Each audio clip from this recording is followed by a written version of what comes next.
But first, to a show that explores how a generation of artists reacted to the horrors of the First World War.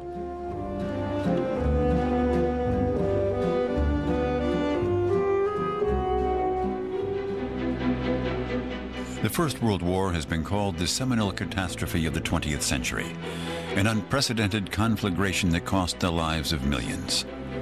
But how did the war impact on artists and on art? Soldiers lined up in rank and file.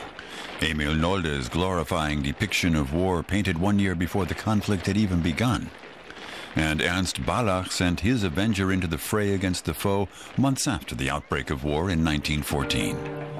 As mass mobilization took place in the summer, many artists eagerly joined up.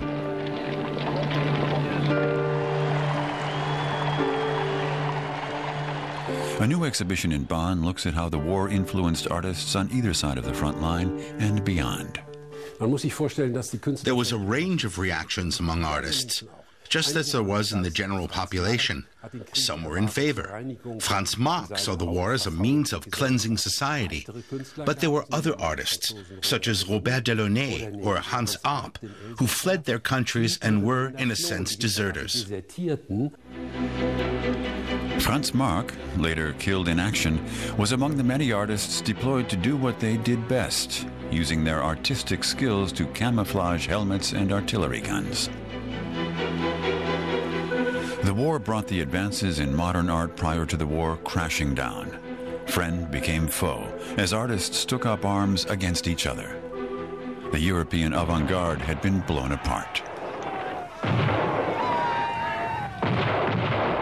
Ernst Ludwig Kirchner suffered a nervous breakdown and expressed his internal agony on canvas. He portrayed himself with his painting hand amputated. It was a symbolic expression of the loss of his creativity. This was also the dawn of the modern military era, of mechanized mass slaughter. It left everyone traumatized. How did artists respond during the war? The answer is relatively straightforward. Hans Richter put it in frank terms. He said, in the war, we were all against the war. Reluctant to fight, Max Beckmann volunteered as a medical orderly. He was confronted with dismembered bodies and other appalling sights on a daily basis. At the Western Front in Belgium, where trench warfare prevailed, he witnessed the after effects of a new weapon, poison gas. The fields of Flanders were devastated by the war of attrition, with several 100,000 men falling here alone. Many artists recorded their traumatic experiences in art, often on poor quality paper. As materials became short, the drawings became more and more hurried and smaller in size. Ypres found itself between the German and French fronts. The town was razed to the ground with barely a single building or tree left standing. It was painstakingly rebuilt after the war. Among the dead at the gates of Ypres was the 18-year-old son of painter and sculptor Käthe Kollwitz. The pain would leave an indelible mark on her subsequent works. Among them was this sculpture of mourning parents.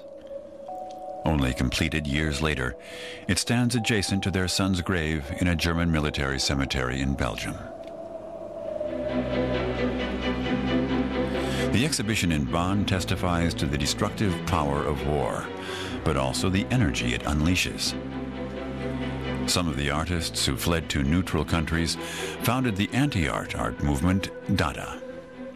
A group opposed to everything, who wanted to start something new, to start afresh, but this time in neutral Switzerland. Dada's radical manifesto sought to destroy the destructive.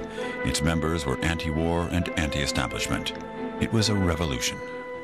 After the First World War, the foundations for all major art movements of the 20th century had been laid. By the time it ended, the roots had been established for everything that would evolve in 20th century art. The end of an era and the dawn of a new one. The exhibition in Bonn is the first of a series of events commemorating the outbreak of the war.